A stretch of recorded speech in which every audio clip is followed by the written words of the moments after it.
On behalf of myself, my family, and my ancestors, I want to publicly apologize to the African American community for our ignorance, our arrogance, our insensitivity to your cause, and for any part we may have had in the atrocities done to your people.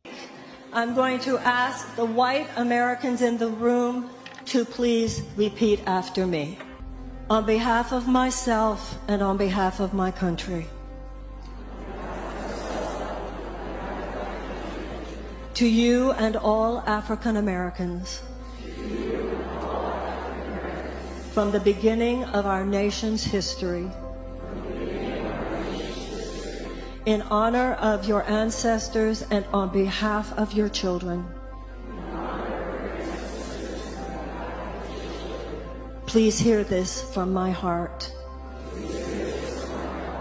I apologize. Please forgive us.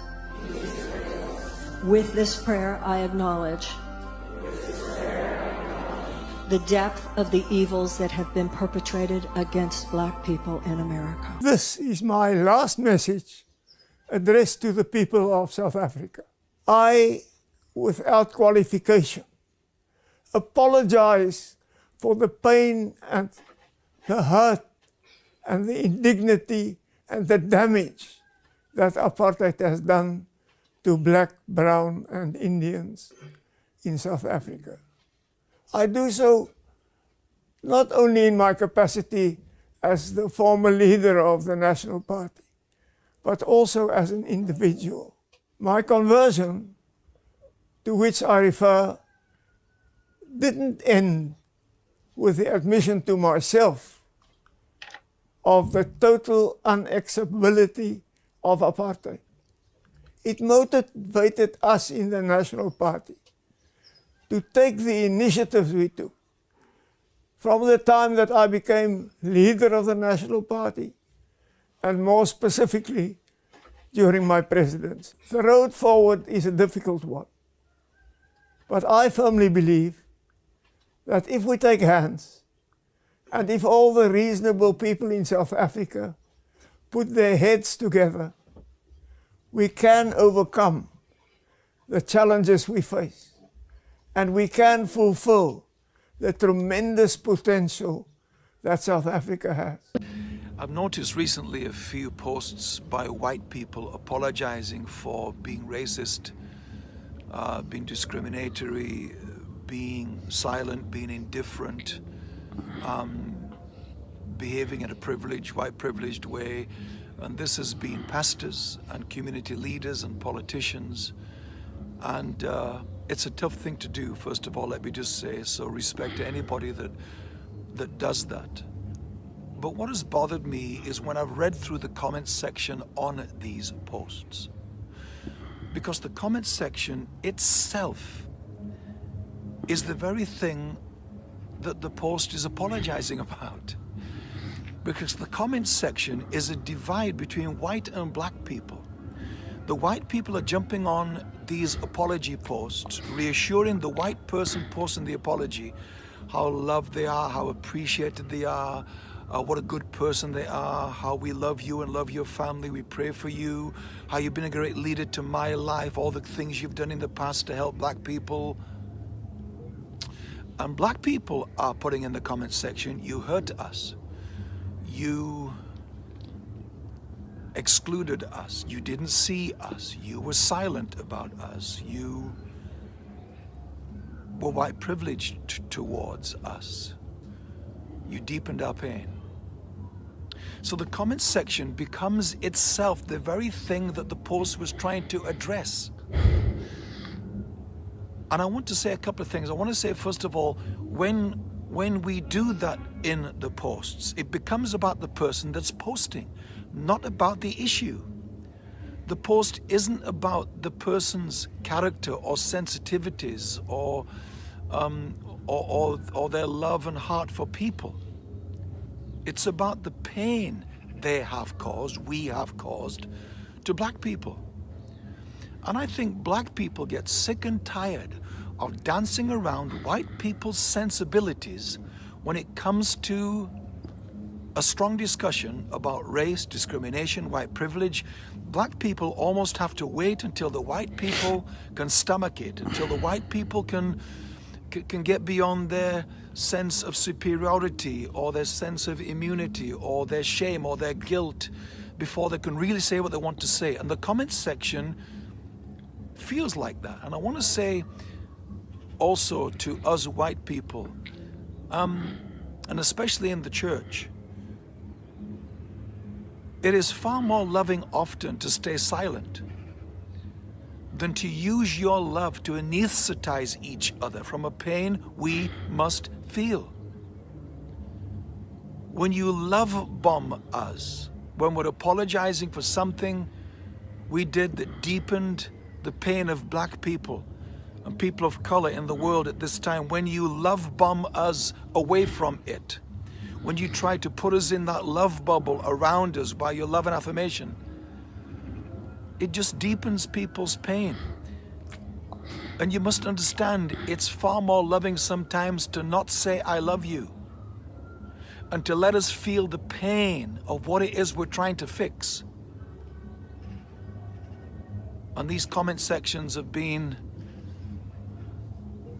an eye-opener to me that we white people just don't get it. When one of us tries to apologize and do something progressive, if that's what I hope it is, white people jump in and try to fix it and try to sanitize it and try to anesthetize it and dilute it, and we need to stop it. I think also if these posts of apology were not done from a genuine heart of wanting to learn and grow and humble ourselves and listen to what black people are saying to us, if we posted for, political correctness or damage limitation or to appear open and humble and vulnerable, then your ego posted. You didn't post, I didn't post, our white ego posted, and then it'll all just come back again anyway. So, good on you for apologizing, those that do that. It's a tough thing to do. But maybe the white people posting should say, please white people, stay off my feed. Don't jump on here trying to anesthetize me. I want to feel this pain. If I don't feel this pain, nothing's going to change. Because black people have felt this pain for centuries. All right, love and prayers with you all. Let's keep growing and learning, eh? Love you guys. Thank you. If I sound really angry when I have a heavy, heavy energy right now when I make this TikTok, I can't help it. Something happened in Texas, in a Texas school, elementary school to be exact. Just happened. As the school was getting ready for its school year, and teachers and admin were hanging up all kinds of welcoming posters and stuff on the walls. One of the posters was a picture of two hands holding on to each other.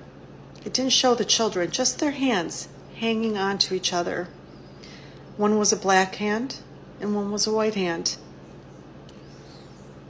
And some parents called and complained and said that that was politicizing and that it needed to come down. And the trustee of that school on the school board said, I agree. That's politicizing and that needs to come down. The picture of a black child and a white child holding hands needed to come down. I want everybody to pause for a second and think about this. And when this trustee was asked, well, what about all of the Bible verses that are now being hung around this public school? Isn't that politicizing? She refused to answer. I highly recommend, if you have not found on TikTok, conveniently, an 8-part presentation by Dr. Joy Angela DeGroy. I hope I said her name correctly. And it's called The Post-Traumatic Slave Syndrome. I highly recommend you take the time to watch it. In one of the parts, it talks about a law that was passed. It was passed as a result of slave owners that beat their slaves to death because they didn't follow instructions. Do you know how hard it is to beat somebody until they die? What kind of rage has to be inside that person, and how much they are dehumanizing that beautiful soul in front of them? They passed a law that said, should this happen, that a slave not follow instructions and they are beat to death by their white slave owner, that slave owner cannot be held responsible. They cannot be convicted. They cannot be charged. They cannot be made to feel bad whatsoever, because it was 100% the slave's fault. Okay? Do you want to know why I'm bringing that up? Because when you take a look at all these white nationalist evangelical Republicans today, including those on Moms for Liberty taking over these school boards, and you see their coldness, the steel coldness in their eyes when people come in and cry and plead and try to have fruitful conversation and get them to see the error of their ways when they behave like this, it's because, according to Dr. DeGroy, most of the beatings until the slaves were killed were by white women beating black children to death. I want you to take that in so you understand, everybody understands what we're really dealing with here. There's not just segregation being attempted here. There's segregation reverting back to the kind of dominion white evangelicals had over every person with any kind of pigment. Okay? That's what's happening. So whatever was in those women's cold, dead hearts when they sat there beating these black children to death for not following instructions, that kind of DNA, whatever that evilness is what has infected the white evangelical Republican movement today. I said what I said. Why is it that white folks support anti-blackness, race, and white supremacist culture in so many goddamn ways? Why is it that we support it through our silence, our defensiveness, our denial, that code of silence? Let's not talk about it. Let's ignore it.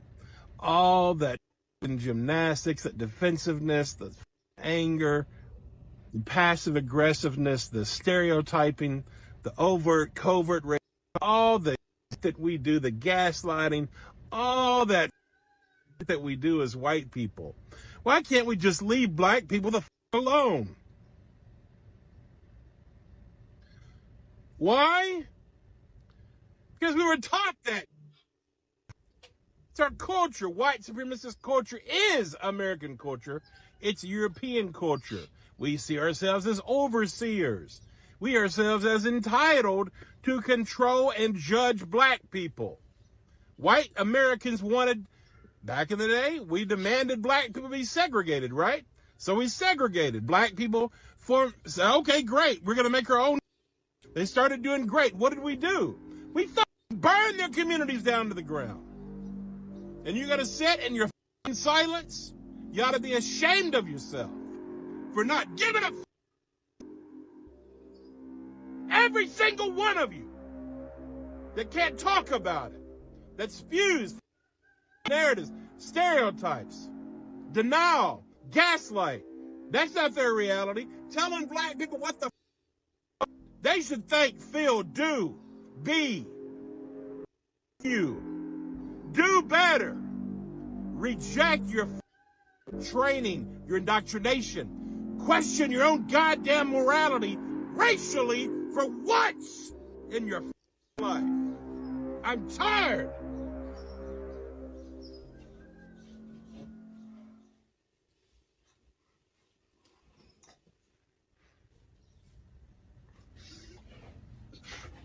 I'm tired of what my people have done, what they continue to do. Sick of it. I'm tired of seeing people suffer. I'm tired of the inequality. And you ought to give a do? So I grew up in apartheid South Africa as a English-speaking white boy.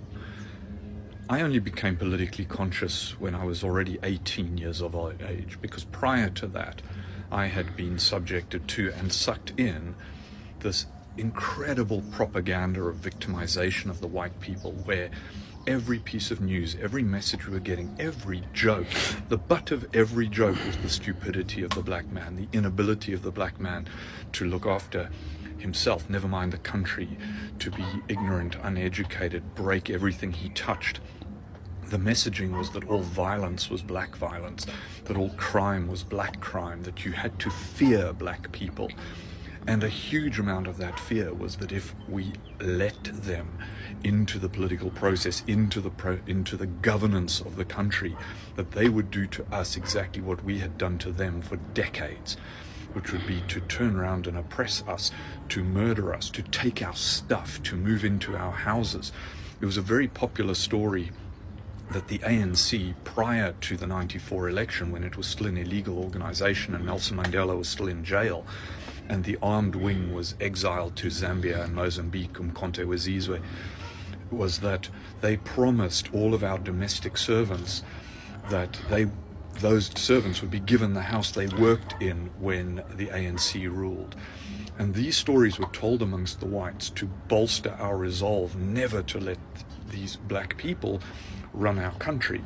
And it was only when I became conscious of that from 18 onwards that I realized not only was this a terrible lie that was actually oppressing us as well as the people that we as a white nation, white minority, were oppressing, but that actually what happened subsequently from 1994 onwards was far more of a reflection of the nature of black South Africans than any fears we as white South Africans had been fed and believed. Right? And I see direct parallels with what's happening in Palestine and Israel. We've been fed this bullshit of Israel as victim, of the Zionist government as defending, this idea that the entire Arab world wanted to wipe them off the map, when in fact, prior to the Nakba, prior to Palestine being given to Israel by the colonial powers, primarily Britain, many Jews lived very happily and harmoniously alongside Muslims and Christians within that region. They weren't oppressed there. They became the oppressor through the Zionist ambition of a few Israelis. White government for many, many years in South Africa needed the violence of Umkhonto we Sizwe. They needed the odd bomb to go off. They needed terror attacks because it justified the further repression. And I've told stories about when I was in the South African Defence Force in 1987-88, 88-89. The things that were done by the intelligence service to undermine the ANC and other liberation struggles, and to pit black against black, to distract black people from action against the oppressive minority and the history of oppression. And it's time to step aside from what we've been told and look at the truth, look at the reality, look at the history, educate ourselves, and make a moral judgment based on our real values as a human. Hello guys, my name is Golden Boy, and I just come across this video from somebody's channel. Now I want to talk about these problems where the whites have always tried to seek validation from the African Americans. First of all, I'd like to apologize to some people here who I have been exchanging words.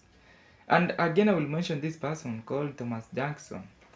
I want to tell you that Africans and Black Americans are some of the similar people. Now, the only thing that is separating us between me and you is that me, I'm in a continent of Africa, and you are in a continent of America. Another thing is that you resulted as a Black Americans due to slavery, and slavery means that maybe you were during those times your ancient forefathers were taken to that country. At the same time, the only way you can become an African American is when you travel and you seek citizenship in that country. So this means that at the same time, I can also become an African American, all black American, only after passing some processes.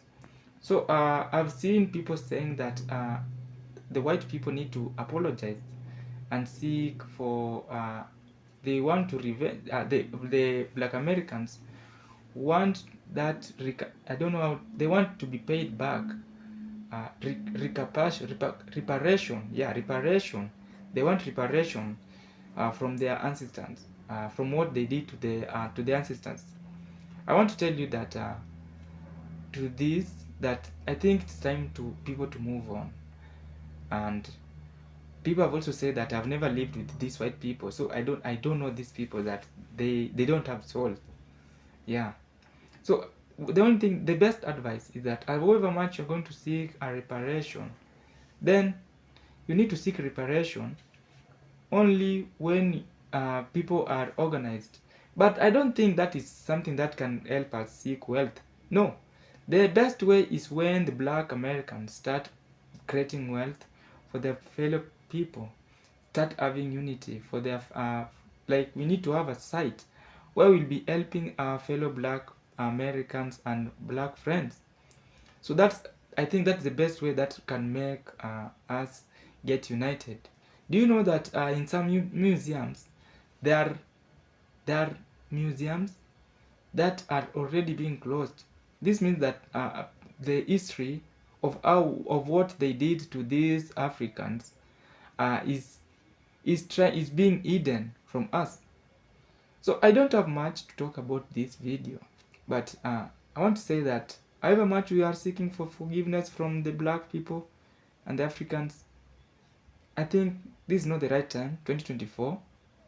The only thing is that you need to we start living peacefully and avoiding calling names such as N-words and many words that may provoke the feelings of our fellow black people.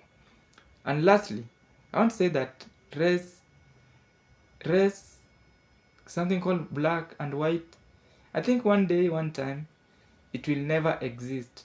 We only have one race in this world, that is human race. So one day, one time, this thing will end. Thank you for listening. See you in another episode.